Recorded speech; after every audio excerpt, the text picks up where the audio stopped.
ಕರ್ನಾಟಕ ಪ್ರಾಂತ ಕೃಷಿ ಕೂಲಿಕಾರರ ಸಂಘದ 9ನೇ ರಾಜ್ಯ ಸಮ್ಮೇಳನ ಯಾದಗಿರಿ ಜಿಲ್ಲೆಯ ಶಹಾಪುರದಲ್ಲಿ ಏಪ್ರಿಲ್ 26ರಿಂದ 28ರವರೆಗೆ ನಡೆಯಿತು. ವಿವಿಧ ಜಿಲ್ಲೆಗಳಿಂದ ನೂರಾರು ಕೂಲಿಕಾರರು ಸಮ್ಮೇಳನದಲ್ಲಿ ಭಾಗವಹಿಸಿದ್ದರು. ಕೊನೆಯ ದಿನವಾದ ಇಂದು ನೂತನ ಸಮಿತಿ ಆಯ್ಕೆಯಾಗಿದ್ದು, ಅಧ್ಯಕ್ಷರಾಗಿ ಚಂದ್ರಪ್ಪ ಹೊಸ್ಕೇರ, ಪ್ರಧಾನ ಕಾರ್ಯದರ್ಶಿಯಾಗಿ ಪುಟ್ಟಮಾದು ಆಯ್ಕೆಯಾಗಿದ್ದಾರೆ. ಕೇಂದ್ರ ಸರ್ಕಾರ ವಿಬಿಜಿ ರಾಮ್ಜಿ ಕಾಯ್ದೆ ರದ್ದುಗೊಳಿಸಿ ಹಿಂದಿನ ನರೇಗಾ ಯೋಜನೆ ಮರುಜಾರಿ ಮಾಡದಿದ್ದರೆ ದೆಹಲಿಯಲ್ಲಿ ರೈತರು ನಡೆಸಿದ ಮಾದರಿಯಲ್ಲಿ ಹೋರಾಟ ನಡೆಯಲಿದೆ ಎಂದು ಸಂಘಟನೆಯ ನಾಯಕರು ತಿಳಿಸಿದ್ದಾರೆ.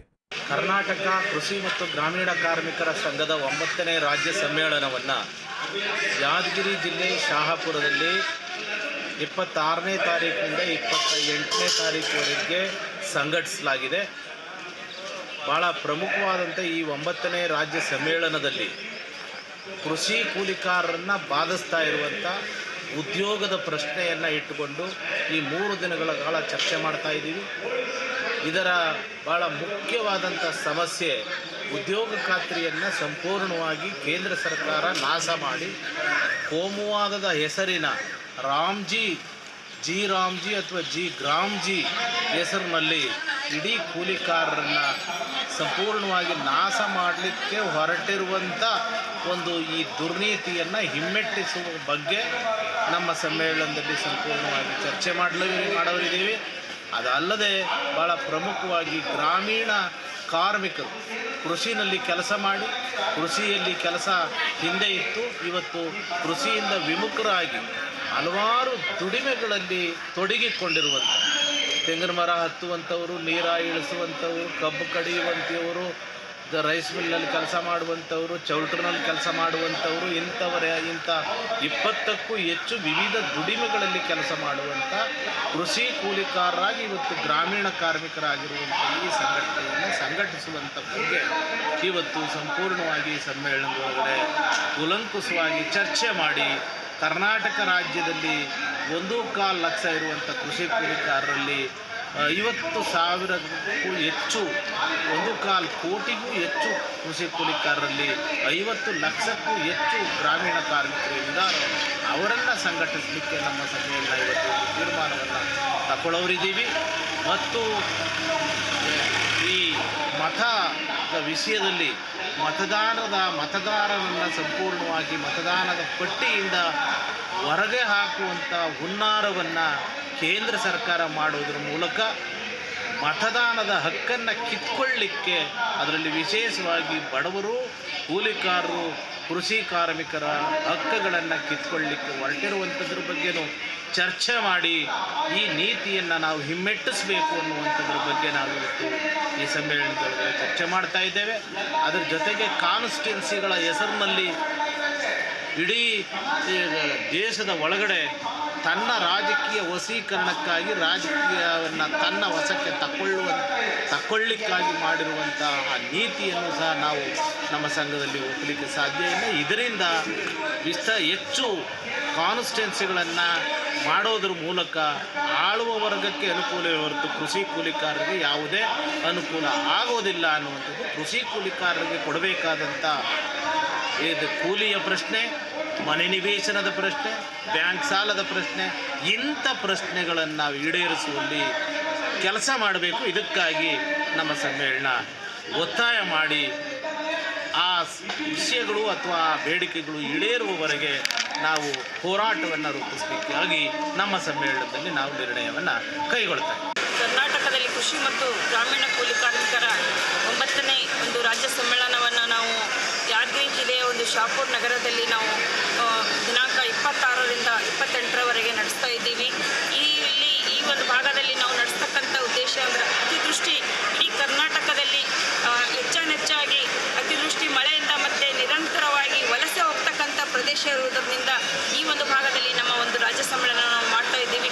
ಇಡೀ ನಮ್ಮ ಕರ್ನಾಟಕದಲ್ಲಿ 21 ಜಿಲ್ಲೆಗಳಲ್ಲಿ ನಮ್ಮ ಕೃಷಿ ಕೂಲಿ ಕಾರ್ಮಿಕರವನ್ನು ಒಂದು ಜಿಲ್ಲಾ ಸಮಿತಿಯಲ್ಲಿ ನಮ್ಮ ಸಂಘವನ್ನು ಹುಟ್ಟಿದ್ದು, ಅದರಲ್ಲಿ 905 ಗ್ರಾಮಗಳಲ್ಲಿ ನಾವು ಒಂದು ಗ್ರಾಮ ಸಮಿತಿಗಳನ್ನು ನಾವು ರಚನೆ ಮಾಡಿದ್ದೀವಿ.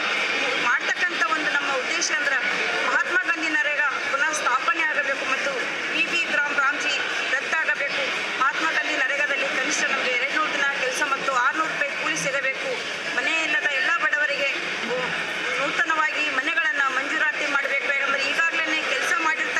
ಕೃಷಿ ಕೂಲಿ ಕಾರ್ಮಿಕರು ಕಳೆದ 2-3 ತಿಂಗಳಿಂದ ಇವತ್ತು ಕೇಂದ್ರ ಸರ್ಕಾರ ಮಹಾತ್ಮ ಗಾಂಧಿ ನರೇಗಾ ಬಜೆಟನ್ನು ಇವತ್ತು ಬಿಡುಗಡೆ ಮಾಡದೇ ಇರುವುದರಿಂದ ಸಾಕಷ್ಟು ನಮ್ಮ ಕೂಲಿ ಕಾರ್ಮಿಕರು ಇವತ್ತು ಹಳ್ಳಿಗಳನ್ನು ಬಿಟ್ಟು ಪುನಃ ಪಟ್ಟಣಕ್ಕೆ ಇವತ್ತು ಮುಖ ಮಾಡಿ ವಲಸೆ ಹೋಗ್ತಕ್ಕಂಥದ್ದು ನಾವು ಕಾಣ್ತಾ ಇದ್ದೀವಿ. ಅದಕ್ಕೆ ತಕ್ಷಣವೇ ಇವತ್ತು ಒಂದು ನಿಲ್ಲಿಸಿರ್ತಕ್ಕಂಥ ಬಜೆಟನ್ನು ಇವತ್ತು ಬಿಡುಗಡೆ ಮಾಡಬೇಕು ಮತ್ತು ವಿ ರಾಮ್ಜಿ ರದ್ದಾಗಬೇಕು. ಈ ಒಂದು ಕಲಬುರಗಿ ಒಂದು ಕಲ್ಯಾಣ ಭಾಗದಲ್ಲಿ ನಮ್ಮ ಒಂದು ಸರ್ಕಾರಿ ಭೂಮಿ ಸಾಗುವಳಿದಾರರು ಕೂಡ ಹೆಚ್ಚಾಗಿ ಇದ್ದಾರೆ. ಹೈದರಾಬಾದ್ ಕರ್ನಾಟಕ ಭಾಗದಲ್ಲಿ ಸುಮಾರು 60-70 ವರ್ಷಗಳಿಂದ ಉಳುಮೆ ಮಾಡಿ ಇವತ್ತು ಬೀದಿ ಪಾಲಾಗ್ತಕ್ಕಂಥದ್ದನ್ನು ಇವತ್ತು ಅರಣ್ಯ ಅಧಿಕಾರಿಗಳ ಒಂದು ಒತ್ತಡವನ್ನು ಜಾಸ್ತಿಯಾಗಿ ಇವತ್ತು ಬಿಡಿಸ್ತಕ್ಕಂಥ ಕೆಲಸವನ್ನು ಮಾಡ್ತಾ ಇದ್ದಾರೆ. ಅದಕ್ಕಾಗಿ ಈ ನಮ್ಮ ಒಂದು ಸಮ್ಮೇಳನದ ಉದ್ದೇಶವೆಂದರೆ ಮಹಾತ್ಮ ಗಾಂಧಿ ಪುನಃ ಸ್ಥಾಪನೆ ಆಗಲಿ ಮತ್ತು ಸರ್ಕಾರಿ ಭೂಮಿ ಸಾಗುವಳಿದಾರರಿಗೆ ಪಟ್ಟ ಕೊಡಬೇಕು, ಮನೆಯಿಲ್ಲದ ಎಲ್ಲ ಬಡವರಿಗೆ ಮನೆ ಕೊಡಬೇಕು, ಮತ್ತು ನರೇಗಾ ಯೋಜನೆಯಲ್ಲಿ ಕನಿಷ್ಠ 200 ದಿನ ಕೆಲಸ ಮತ್ತು 600 ರೂಪಾಯಿ ಕೂಲಿ ಕೊಡಬೇಕು ಅಂಥೇಳಿ ಈ ಒಂದು ಉದ್ದೇಶವನ್ನು ಇಟ್ಟುಕೊಂಡು ನಾವಿಲ್ಲಿ ಸಮ್ಮೇಳನವನ್ನು ನಡೆಸ್ತಾ ಇದ್ದೀವಿ. ಭಾರತದಲ್ಲಿ ಮತ್ತು ಕರ್ನಾಟಕದಲ್ಲಿ ಕೃಷಿ ಕೂಲಿಕಾರರ ಮೇಲೆ ಸರ್ಕಾರಗಳು, ಕೇಂದ್ರ ಸರ್ಕಾರ ಯುದ್ಧೋಪಾದಿ ಕೃಷಿ ಕೂಲಿಕಾರರ ಮೇಲೆ ಯುದ್ಧವನ್ನೇ ಸಾಗಿ, ಕೃಷಿ ಕೂಲಿಕಾರರ ಬದುಕಿನ ಮೇಲೆ ಯುದ್ಧವನ್ನೇ ಸಾಗಿ ಉದ್ಯೋಗ ಖಾತ್ರಿ ಯೋಜನೆಯನ್ನು ಕಿತ್ತಾಕೋದು, ಹಾಗೆಯೇ ಆಹಾರದ ಸೌಲಭ್ಯಗಳು ಮತ್ತು ಆರೋಗ್ಯ, ಶಿಕ್ಷಣ ಸೌಲಭ್ಯಗಳು, ಮನೆ, ಇವೆಲ್ಲ ವಿಷಯಗಳನ್ನು ಕೂಡ ಕೇಂದ್ರ ಸರ್ಕಾರ ಒಂದು ರೀತಿ ಯುದ್ಧವನ್ನೇ ಸಾಗಿದೆ. ಮತ್ತು ಬೆಲೆ ಏರಿಕೆ ವಿಪರೀತ ಹೆಚ್ಚಾಗಿದೆ. ಇಂಥ ಒಂದು ಸಂದರ್ಭದಲ್ಲಿ ಈ ಕ್ರಮಗಳನ್ನು ಮೋದಿ ಸರ್ಕಾರ ತಗೊಂಡಿದೆ, BJP ಸರ್ಕಾರ ತಗೊಂಡಿದೆ.